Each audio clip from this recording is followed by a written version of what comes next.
Assalamualaikum warahmatullahi wabarakatuh.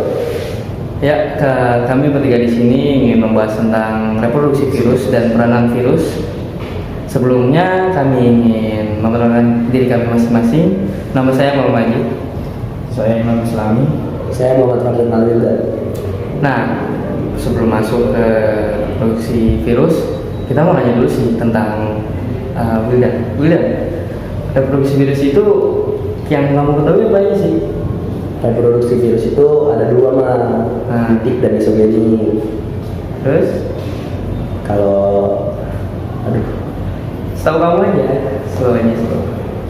Kalau litik tuh dia tuh kalau tahapannya lebih banyak daripada isogenik. Kalau isogenik itu nanti ada hubungannya dengan pembuatan vaksin dan yang lain-lain. Terus kalau di daur litik itu dia tuh lebih cenderung ke infeksi penyakit. Ya, Mam, kan tadi gue udah dijelasin sama Wildan tentang reproduksi virus. Saya itu ada litik sama isogenik. Iya. Nah, perbedaan litik sama isogenik itu apa aja sih?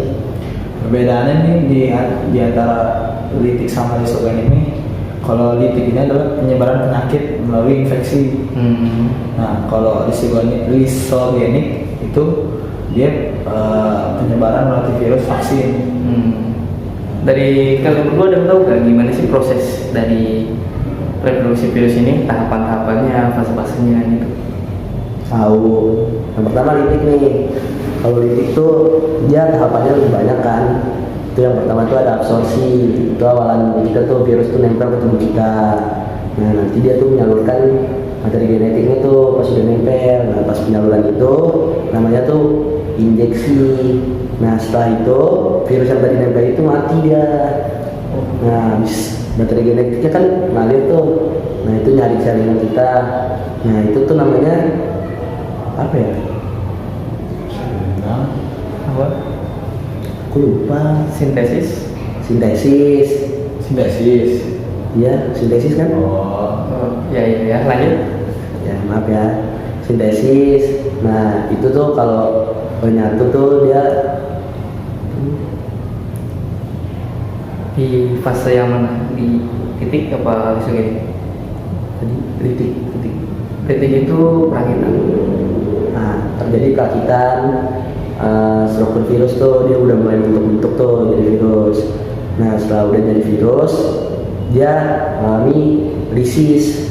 Itu dia melepaskan gitu. Setelah dilepaskan, dia mencari ini sel inang baru. Saat itu dia udah mencari sel yang baru, dia nempel lagi, dan terus nanti mati. Jadi dia kalau litik itu berulang-ulang terus saja. Jadi ulang-ulang terus tuh. Siklusnya ulang-ulang. Berulang. Terus kalau isogenik, saya mau jelasin. Kalau isogenik itu dia tahapannya lebih sedikit. Ada absorpsi, itu kayak tadi tuh nempel, terus dia menyalurkan lagi, itu namanya injeksi.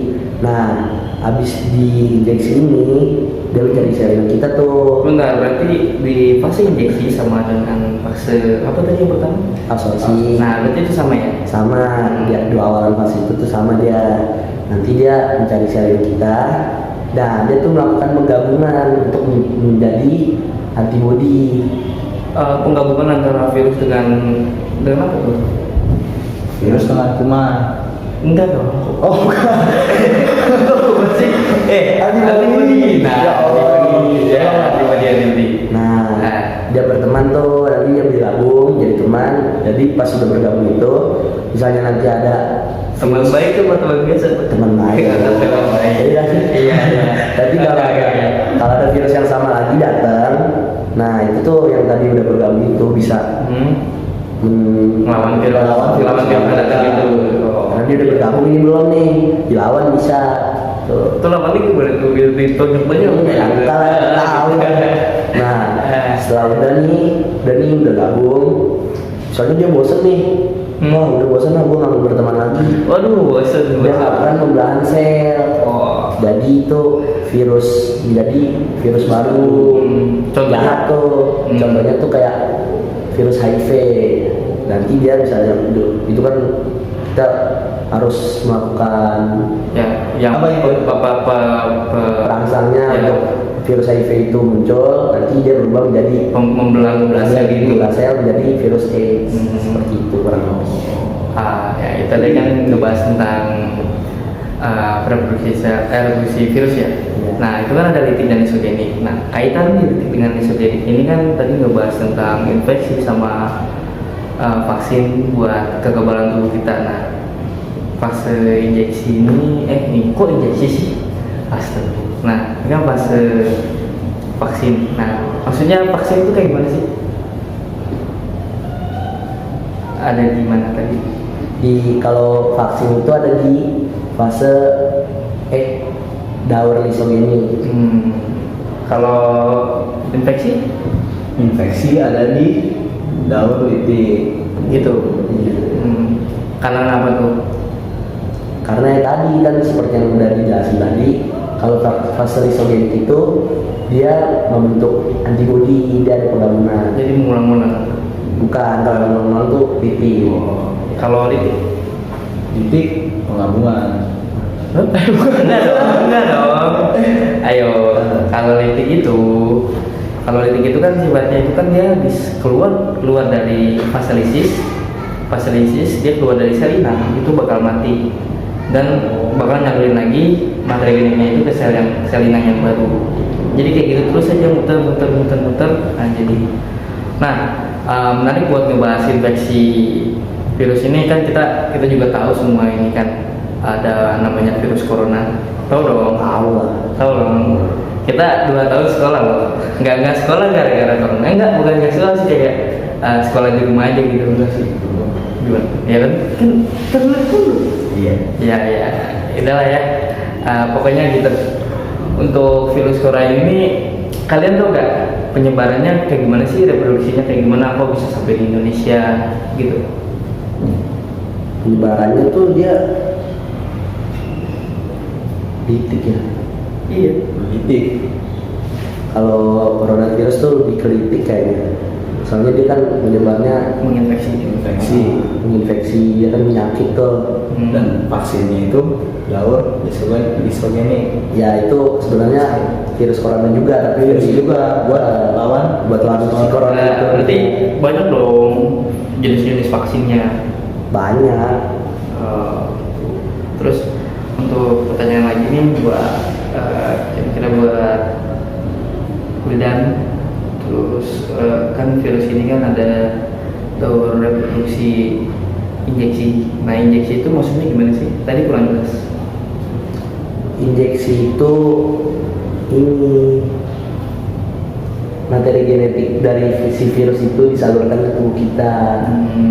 Berarti proses penyaluran. Iya, proses penyaluran. Kalau Imam untuk daur lisogenik, kenapa sih bisa itu jadi sebagai antibodi tubuh kita? Karena virus yang tadi itu gabung sama antibodi. Nah, dia gabung sama antibodi, akhirnya dia nyatu, dia kuat buat lawan virus yang datang nyerang. Gitu. Gitu aja. Iya, saya tahu itu. Untuk virus itu terbagi menjadi 2 kan. Yang pertama tadi ada Litik dan lisogenik. Nah, fase litik ini kan terdiri dari absorpsi, injeksi, lalu ada sintesis ya. Terus perakitan dan lisis. Nah, berarti di fase absorpsi ini kan penempelan atau perangsangan. Itu awal-awal tuh. Nah, terus kalau injeksi itu kan penyaluran materi genetik ke dalam sel inang. Iya. Terus selanjutnya ada sintesis ya. Iya. Sintesis itu kan apa? Penggabungan materi genetik dengan materi genetik sel inang. Nah, kalau yang perakitan itu berarti merakit komponen virus. Iya. Itu. Terus lisis. Kalau lisis itu pelepasan dia mencari sel yang baru. Begitu juga dengan tapi kalau daur lisogenik itu kan ada berapa fase tadi? 4. Apa aja tuh? Dia absorpsi dan sama tuh. Sama ya. Sama tuh absorpsi sama injeksi itu dia sama. Terus ada penggabungan, terus habis itu pembelahan gitu. Pembelahan sel berarti itu di fase terakhir atau ketiga? Terakhir. Berarti jalur dendritik ini berperan sebagai kebanyakan berperan sebagai infeksi. Iya. Ya kan? Kalau yang daur disuk ini berperan kebanyakan sebagai Bikin vaksin. buat vaksin, buat antibodi kita gitu. Iya benar sekali. Ya udah, terima kasih buat Wildan sama Imam udah bersedia waktunya buat kita Sama-sama. diskusi tentang reproduksi virus ini, lalu juga ada peranan virus kan sebagai infeksi atau sebagai vaksin.